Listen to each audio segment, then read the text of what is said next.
passar com o irmão. Boa noite. Boa noite, irmãos. Que a graça e a paz do nosso Senhor Jesus Cristo esteja em cada coração. Vou pedir só para aumentar, acho, um pouquinho o retorno. Só o retorno está um pouquinho baixo. Acho que o som está bom, só o retorno. Irmãos, a gente está numa série de mensagens. Semana passada, infelizmente, o pastor ficou um pouquinho doente, né? Não conseguiu continuar aí a série de mensagens. Mas o Júlio, com certeza, aí, eu fiquei sabendo que o culto foi uma bênção. Né? De antemão, antes da gente começar a mensagem dessa semana, eu queria agradecer alguns irmãos aí que tiveram com a gente essa semana. O Ian, o Marcelo, o Fábio não está aqui nessa noite, né? Mas alguns irmãos vieram aí nesse sábado, né, no mutirão. A gente fez alguns trabalhos aí na igreja, né? Está tentando organizar, deixar ela mais bonita. Né? A gente lembra sempre daquele texto que o profeta escreve, né? E diz assim: olha, vocês vivem em mansões, em casas bonitas, luxuosas, mas a minha casa, ela está caindo aos pedaços. Isso foi uma condenação do profeta aos sacerdotes. Estavam se enriquecendo, construindo belas mansões, belas casas, mas se esqueciam da casa de Deus. Né? Assim a gente também é chamado, né, a pensar que tudo que Deus nos dá, a gente deve fazer o melhor para a glória de Deus. E a casa de Deus é o local onde nós temos também a ação direta de Deus, pelo qual Deus age nesse bairro, na Tancredo Neves. Por meio dessa comunidade, por meio dos recursos, por meio de cada irmão que doa o seu tempo, que doa o seu talento, né? Que Deus se faz presente nessa comunidade. Então, de antemão, obrigado aí a cada irmão que esteve aí com a gente esse final de semana. E nessa noite a gente vai falar sobre a igreja de Sardes. A gente está numa série de mensagens sobre as 7 igrejas do Apocalipse. E hoje a gente vai entrar no capítulo 3, do verso 1 ao verso 6. Né? Igreja de Sardes, capítulo 3, verso 1 a 6. E o tema da mensagem, né? Quem conhece aquela tela ali no fundo, de uma série chamada The Walking Dead, né? Os mortos-vivos, né? Os mortos andantes, né? Se for traduzir ao pé da letra, né? Que fala sobre alguns zumbis, né? Uma era de zumbis. E o zumbi nada mais é do que alguém que está morto, mas que está se movendo ali por conta de um vírus, né? Por conta de algo que aconteceu ali. E o texto de hoje vai falar sobre esses mortos-vivos. A igreja, ou a carta para a igreja de Sardes, foi escrita para pessoas que estavam mortos, mas que tinham a aparência de vivos. Quero ler com você então Apocalipse, capítulo 3, verso 1 ao verso 6, que diz o seguinte. Versículo 1 diz: ao anjo da igreja em Sardes, escreva: estas coisas diz aquele que tem os 7 Espíritos de Deus e as 7 estrelas. Eu conheço as obras que você realiza e a fama que tem de estar vivo, mas estás morto. Né? Olha, conheço suas obras, tem fama de estar vivo, mas está morto. Fique vigiando e fortaleça o restante que estava para morrer, porque verifiquei que as obras que você realiza não são íntegras na presença do meu Deus. Lembre-se, pois, do que você recebeu e ouviu, guarde e se arrependa. Se você não vigiar, virei como ladrão, e você de modo nenhum saberá em que hora virei contra você. Mas vocês têm aí em Sardes umas poucas pessoas que não se contaminaram as suas vestes. Eles andarão comigo vestidos de branco, pois são pessoas ou são dignas. Ao vencedor será assim, vestido de branco, e de modo nenhum apagarei o seu nome do livro da vida. Pelo contrário, confessarei o seu nome diante de Deus e dos anjos. Quem tem ouvidos, ouça o que o Espírito diz às igrejas. Então, nós vamos falar sobre a igreja que estava em Sardes. Então, só para a gente se localizar um pouquinho, essas 7 igrejas da Ásia são igrejas que existiam ali na Ásia Menor, ao qual Jesus dá uma visão para João, para que João escreva para essas 7 igrejas. Então, uma carta do próprio Jesus para essas 7 igrejas, e nessas cartas nós sempre encontramos uma estrutura, onde Jesus escreve como remetente a um destinatário, que é a igreja local da cidade, e ali ele se identifica, ele fala conhecer características daquelas comunidades.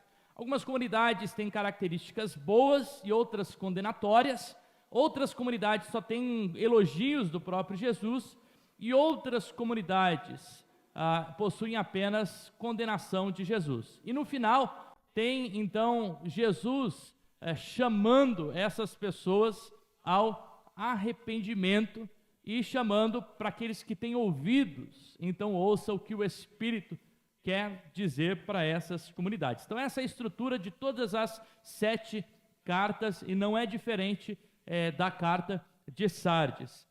Então, para a gente se localizar um pouquinho sobre a cidade de Sardes, e ali eu coloquei uma foto do teatro da cidade de Sardes, né, dessa quinta, ou que sobrou, né, desse teatro, lá na igreja de Sardes.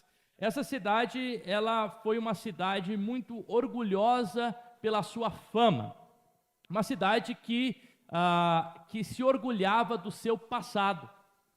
É interessante que Jesus escreve para uma igreja que vive de aparência, justamente para uma cidade que se orgulhava do seu passado, mas que não tinha um presente assim tão triunfante. No século VI ou V a.C., era uma cidade muito rica, muito poderosa, uma cidade bonita, mas que caiu durante algumas guerras na mão de alguns reis e que foi destruída várias vezes.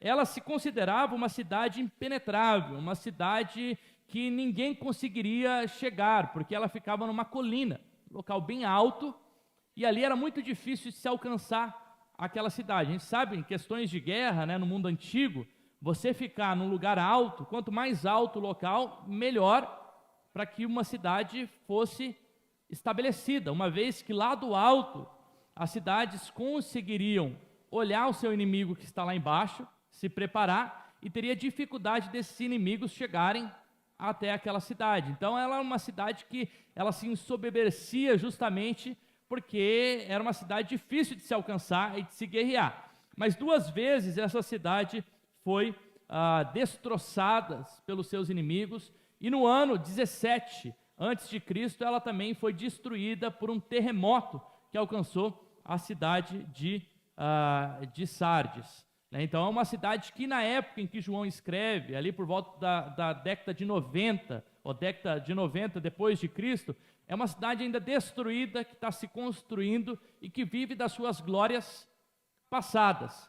Nada nessa cidade chama tanta atenção quanto em outras cidades. Ela não tem grandes templos de religiosos, né, como outras cidades, como Éfeso, que a gente estudou. Ela não é um grande centro comercial, embora ela seja um centro comercial têxtil, né, que trabalha com lã e com questões de roupas, né? Então é uma cidade normal, uma cidade comum, mas que vive da sua glória passada. E é justamente nessa cidade que o Espírito, ele traz uma condenação de pessoas que estão vivendo apenas de aparência. Essa quinta igreja, ao qual Jesus escreve uma carta, o que distingue essa igreja de outras igrejas, no qual Jesus escreve, é que essa igreja aparentemente é uma igreja que vive em paz, que não tem conflitos, nem externos e nem internos. Quando a gente olha para as outras cartas, a gente vai ver Jesus escrevendo, dizendo o seguinte: olha, parabéns para vocês, porque vocês perseveraram durante a perseguição. Quando o império perseguiu vocês, vocês continuaram firmes, indo ao ponto, né, como diz lá para Esmirna, até a morte. Continuem firmes durante a perseguição. Ou quando escreve para a igreja de Pérgamo, que a gente viu, vocês suportaram aqueles da sinagoga de Satanás, os nicolaítas. Semana retrasada, vocês suportaram a teoria ou a doutrina de Jezabel, que levava à promiscuidade o povo de Deus. Né? A gente vê Jesus endereçando a carta a essas pessoas, falando do quanto essas igrejas sofriam, porque elas estavam sofrendo com conflitos internos, de heresias, né, de questões morais, ou de conflitos externos. No entanto, a cidade de Sardes, ou a igreja de Sardes, não é uma igreja que tem tantos conflitos, mas mesmo sem ter conflitos, é uma igreja que Jesus repreende, porque ela perdeu a sua vivacidade, ela perdeu a vida, ela perdeu a sua alegria, ela perdeu a sua espiritualidade. É uma igreja que está apenas aparente. As pessoas olham para essa comunidade, mas ela parece ser uma comunidade viva, mas na verdade é uma comunidade que não se encontra viva. Então lá no versículo 1, começa dizendo, esse aqui na verdade é o versículo 6, vamos ver se o próximo é o versículo 1. Eu estou voltando na verdade por isso. Tá. Lá no versículo 1, diz então o seguinte: ao anjo da igreja em Sardes, escreva, estas coisas diz aquele que tem os 7 Espíritos de Deus e as 7 estrelas. Eu conheço as obras que você realiza, tem a fama de estar vivo, mas na verdade está morto. A descrição de Jesus começa como aquele que possui os 7 Espíritos e as 7 estrelas. Essa introdução de Jesus se coloca como aquele que tem autoridade sobre o Espírito de Deus e como aquele que tem autoridade sobre a igreja. É como se Jesus estivesse dizendo o seguinte: essa igreja que se encontra morta, moribunda, ao ponto de morrer, né, quase que enterrando essa comunidade, eu sou aquele que possuo nas minhas mãos o próprio Espírito de Deus e as igrejas, e se tem uma possibilidade dessa igreja reviver, é somente através daquele que possui em suas mãos o Espírito de Deus e as suas igrejas. Deus, Jesus, é soberano sobre as nossas comunidades. Ele conhece as nossas comunidades e Ele sabe que para essa igreja em Sardes, o problema dela é justamente que ela é uma igreja de fama. Ela é uma igreja de mera aparência. Ela é uma igreja que parece estar viva. Ela é uma verdadeira figura de uma planta artificial, né? Eu tenho ali 2 fotos de uma planta artificial e outra natural. E aqui tem também uma planta artificial nas minhas mãos. Alguém saberia dizer ali qual é a planta artificial e qual é a real? Alguém tem alguma ideia? Essa primeira é natural? Quem pensa que a primeira que é natural? Quem pensa que é a segunda? A gente fica em dúvida, não fica? A gente pensa que a igreja de Sardes, essa é a comparação da igreja de Sardes. Ela parece estar viva, mas ela é uma planta artificial. Qual é a diferença de uma planta artificial e uma planta real? A planta artificial não tem vida. Ela só tem aparência. Ela pode parecer bonita. Ela até é bonita. Mas ela não tem vida. Ela não tem vida. Jesus olha para a igreja de Sardes e diz: vocês são uma planta. Imagina Jesus dizendo isso para a comunidade? Vocês são como uma planta. Vocês parecem estarem vivos, mas na verdade vocês são mortos-vivos. Vivem apenas das suas aparências. Essa é a aplicação daquilo que Jesus diz para essa comunidade de Sardes. Vocês são uma planta morta, uma planta artificial. Estar vivo, na linguagem bíblica, é justamente exercer uma espiritualidade cristocêntrica e pneumatológica, né? Agora eu gastei meu vocabulário, né? Ou seja, exercer uma espiritualidade voltada para Cristo, centrada em Cristo e centrada no pneuma, que é o próprio Espírito de Deus. Uma comunidade, para que ela esteja viva, ela precisa ser centrada em Cristo e precisa que o Espírito de Deus produza vida para aquela comunidade. Não é porque uma comunidade faz barulho que a comunidade está viva. Não é porque uma comunidade tem uma celebração animada que aquela comunidade está viva. Não é porque uma comunidade tem uma aparência de vida que ela possui vida. É isso que Deus está dizendo para a igreja de Sardes. Vocês possuem aparência, talvez vocês tenham até muitas obras. As pessoas olham para vocês e não sabem discernir se é uma igreja de Deus ou se não é uma igreja de Deus. No entanto, o Deus que conhece, o Jesus que conhece, que diz lá no versículo 2, eu conheço as suas obras. Ele sabe discernir se as nossas ações são frutos da vida ou se são frutos de uma mera aparência e de uma mera religiosidade. A igreja de Sardes não se perdeu pela sua falsa doutrina ou pela sua perseguição externa. Ela se perdeu em si mesmo. Ela se perdeu em si mesmo quando abandonou a vida que só o Espírito de Deus pode dar para uma comunidade.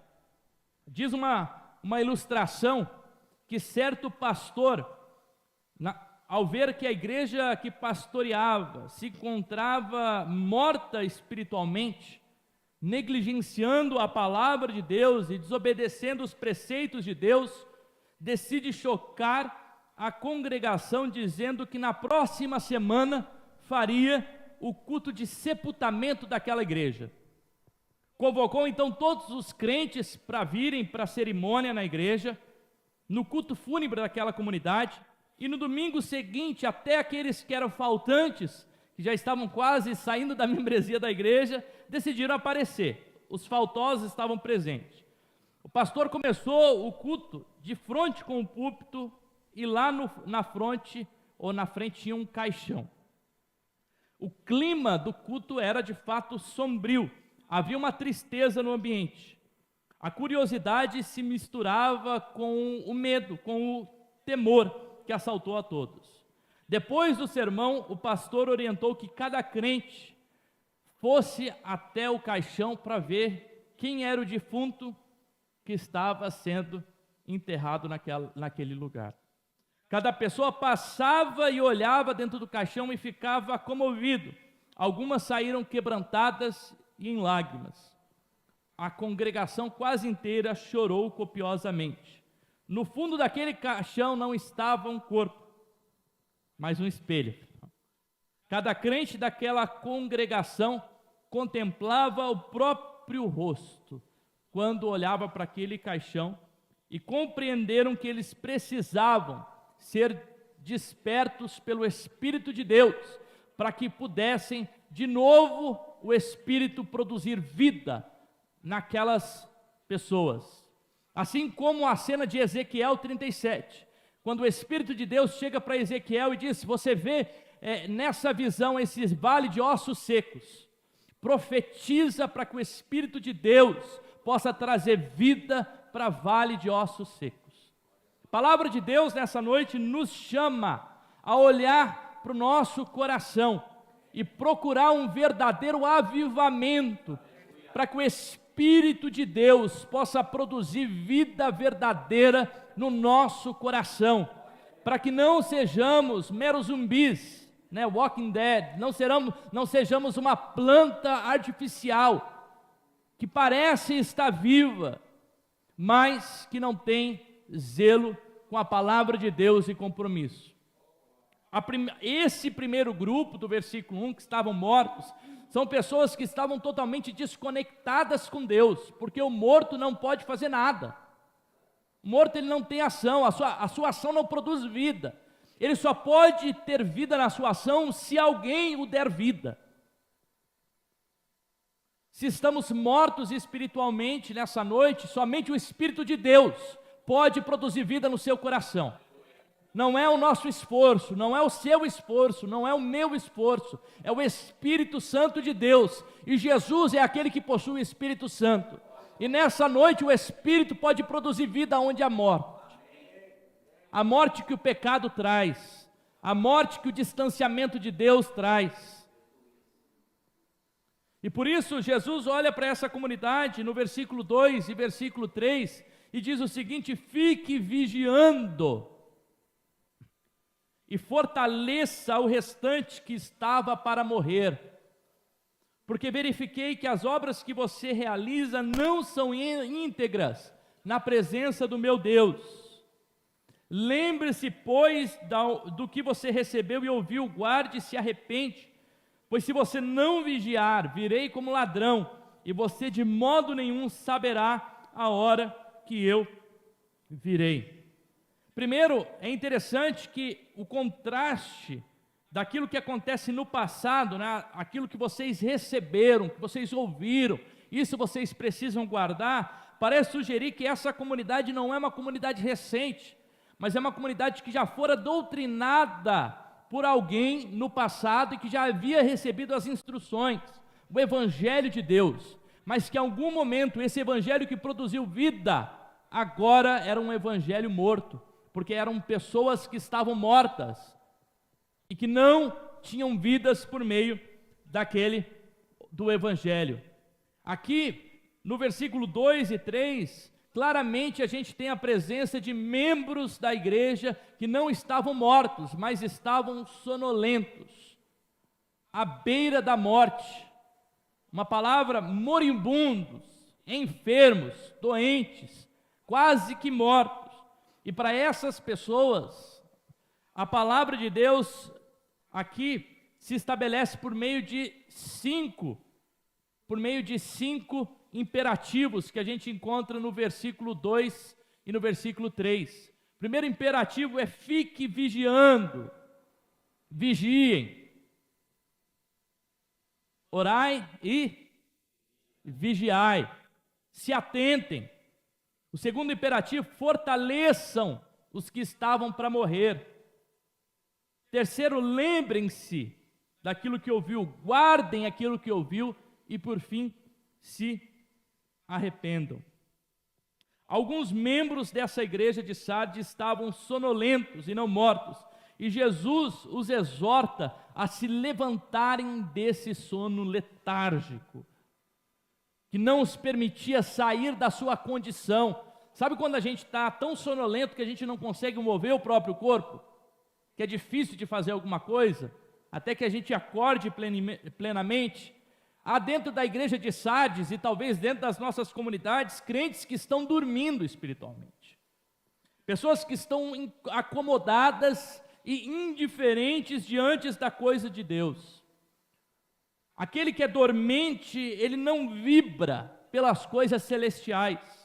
Ele não tem apetite espiritual. Para ele não há diferença. O culto é mais uma liturgia. É mais um local de clube que eu vou lá para ouvir uma palavra, para simplesmente aquilo não ter efeito nenhum sobre mim. Os sonolentos espirituais são aqueles que não são comprometidos, que eles ficam sempre entre o pecado e a santidade. Para ele não tem diferença. Sabe, quando eu estou na igreja, eu faço as coisas de Deus, mas lá fora é indiferente se eu falo um palavrão, se eu tenho uma vida santa, se eu tenho um casamento reto, se eu sou um bom pai, se eu sou um bom filho, se eu sou um bom esposo, se eu sou um bom empregado, um bom patrão, tanto faz. Para o crente indiferente, a vida dele não é íntegra diante de Deus. É isso que diz o texto. A exortação de Jesus é que essas pessoas foram achadas diante de Jesus como não íntegras. As suas obras são não íntegras. Ou seja, as suas obras, elas são condenáveis diante do próprio Jesus. Isso porque elas estão dormindo espiritualmente. Tem muita gente no hall de membros, mas talvez nem todos estão inscritos no livro da vida. Tem muita gente que é de igreja, mas talvez nem todos são de Deus, como a gente aprendeu num estudo. Esse texto está falando sobre essa realidade, pessoas de igreja, pessoas que estão inscritas no nosso hall de membro, pessoas que são da nossa comunidade, mas elas não estão vivas. Elas não têm compromisso. Percebe que a atitude e a ação de estar em Cristo Jesus não pode ser uma atitude letárgica, indiferença, que não produz mudança nenhuma no nosso coração. Como que a gente pode dizer que a gente é de Cristo se a gente sequer tem um compromisso com Cristo? Eu não tenho compromisso com a obra dele, eu não tenho compromisso com o projeto de Deus, eu não tenho compromisso com evangelização, eu não tenho compromisso com o ensino, eu não tenho compromisso com santidade, eu não tenho compromisso financeiro com a minha comunidade, entendendo que é uma forma de Deus agir, mas eu sou de Deus. Existe alguma coisa aí que não faz sentido. Existe algo que não faz sentido, e é isso que o texto bíblico está dizendo. Aqueles que são de Deus integralmente, inteiramente. As suas ações são de Deus, as suas palavras são de Deus, o seu compromisso é com Deus, a sua fala é com Deus, percebe? Não tem duplicidade, não tem divisão. Ou nós estamos inscritos apenas no hall de membros, mas eu prefiro estar inscrito ali no livro da vida, eu prefiro ser de Deus. Sabe, o nosso alvo não é pertencer à Igreja Batista, nosso alvo é pertencer, o nosso nome está escrito no livro da vida. Hernandes Dias Lopes, ele fala sobre 4 pecados dessa comunidade de Sardes. A comunidade de Sardes era uma comunidade de uma espiritualidade de aparência. A gente já falou sobre isso. Ela era uma planta artificial, morta, parecia ter vida, mas não tinha vida. Era uma comunidade de crentes mundanos. Pessoas que diziam ter uma fé em Cristo Jesus, mas a sua ação era de mundanidade, de separação de Deus. Tanto que o texto depois vai os exortar a limpar as vestes deles, porque as vestes estavam imundas. Isso é a figura de um crente mundano. Recebeu uma veste branca de Jesus, mas anda sujando a veste com o pecado. Uma hipocrisia espiritual e uma moral frouxa. E ali a gente tem então os 5 imperativos: fique vigiando, se fortaleçam, lembre-se e guardem o que Deus, e por fim se arrependam. Uma linguagem extremamente militar. Vigiem, fiquem de alerta. Sabe o guardinha, o soldado ali, quando ele está no serviço dele, ele precisa ficar de prontidão para ver o que vai acontecer. É essa a nossa vida diante de Deus. A gente precisa ficar de prontidão, a gente precisa ficar alerta, a gente precisa ser intencional na nossa vida.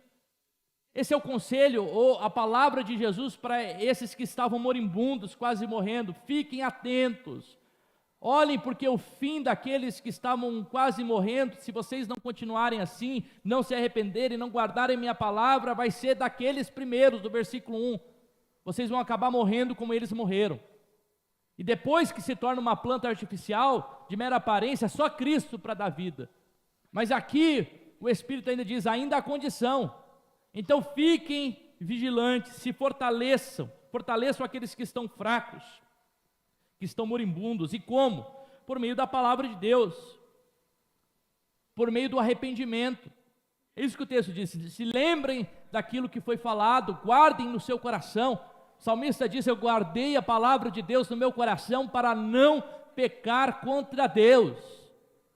E o fruto da palavra de Deus guardada no nosso coração impreterivelmente vai ser o arrependimento, vai ser a mudança, vai ser a conversão, vai ser uma nova atitude, uma nova vida diante de Deus.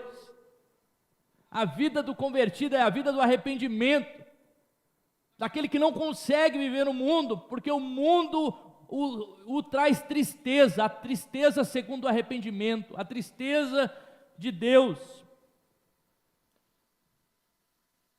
Como que alguém pode estar completo ou perfeito diante de Deus? Porque a palavra de Deus diz lá, portanto, sedes perfeitos, como é perfeito o Pai de vocês que está no céu. Mateus 19 também, 21 diz, se você quer ser perfeito, vá, venda todos os seus bens, né, aos pobres e terá. Mas não é dessa forma, a última forma ali, venham e siga-me. É o discipulado, é seguir a Jesus. Aqui era um caso pontual, a riqueza o afastava de Jesus. Então Jesus diz, olha, vai e venda tudo que tem e vem e segue-me. O que nos afasta de Jesus?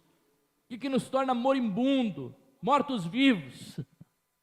Jesus está dizendo, eu quero pessoas completas, pessoas inteiras, pessoas que são verdadeiramente pessoas arrependidas, pessoas de Deus. Versículo 4 diz ao anjo, esse aqui, ó, mas você aí em Sardes, tem umas pequenas, poucas pessoas que não se contaminaram as suas vestes, elas andarão comigo vestidas de branco, porque são perfeitas, ou dignas, né? São dignas, completas, a palavra ali.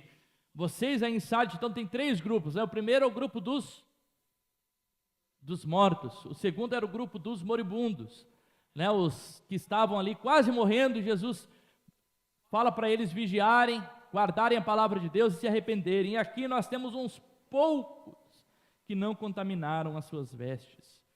E aí nós temos então aquilo que vai acontecer com eles. Quem passou pelo batismo sabe o que é isso, né? Normalmente na igreja, quando a gente vai batizar, eu quero achar onde está a cabeça aqui. Tá aqui, eu acho. A cabeça da pessoa. Tá aqui, fecha aqui. Tá.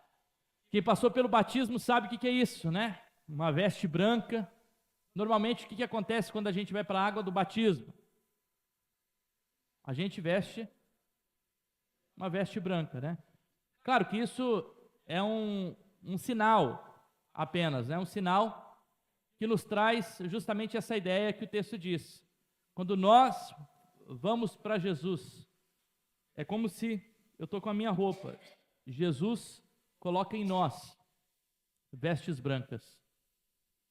Se tem ali o... aí está outra coisa. Mas tinha uma foto ali de Jesus colocando as vestes brancas. Jesus coloca em nós vestes brancas.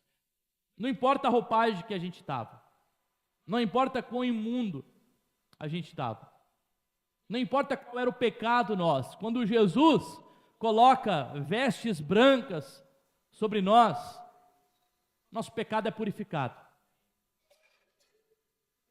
Diz lá em Miqueias que Ele lança os nossos pecados aonde? No mar do esquecimento. Ele coloca os nossos pecados, ou Ele lança nossos pecados no mar do esquecimento. Na igreja de Sardes havia aqueles poucos que não haviam contaminados as suas vestes. A veste, ou a roupa, que é a metáfora da condição moral de um indivíduo espiritual. Jesus nos dá uma nova condição, uma nova espiritualidade. Por isso, nós somos chamados de novas criaturas. E essas vestimentas que Cristo nos dá, que é uma nova identidade, são vestes brancas. Brancas justamente por conta da pureza do sangue de Cristo Jesus. As vestes que estavam manchadas foram lavadas pelo sangue carmesim de Cristo, e com o seu sangue se tornaram brancas, e todo o pecado foi removido, e por isso nós somos chamados a uma vida de santidade e uma vida de honra. Honra porque o próprio Cristo nos dá uma nova veste, vestes brancas. É isso que Cristo quer fazer com essa aí mesmo, Jesus. Então, é isso que Cristo quer fazer com cada um de nós. Aqueles que estão mortos, Cristo tem um Espírito que pode te dar vida. E se você está numa letargia espiritual, estagnado, parado, não tem mais ânimo de fazer nada, de servir a Deus, Cristo também quer te dar nova vida, quer te dar vestes novas. Como diz o versículo 5 e 6, de modo que nós andaremos com Cristo Jesus. Eles andarão comigo porque são dignos. São dignos porque são dignos? Não, são dignos porque Cristo colocou em nós vestes brancas. E agora nós andamos com essas vestes brancas. Ao vencedor, diz o versículo 5, este será vestido de branco e de modo algum apagarei o seu nome do livro da vida. Pelo contrário, confessarei o seu nome diante do Pai e dos anjos. Olha a honra, a glória daqueles que estão em Cristo Jesus, vestidos de brancos, escritos eternamente no livro da vida.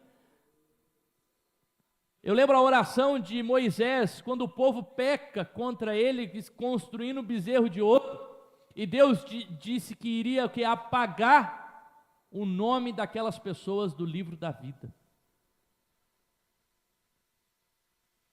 Que Cristo não apague os nossos nomes do livro da vida.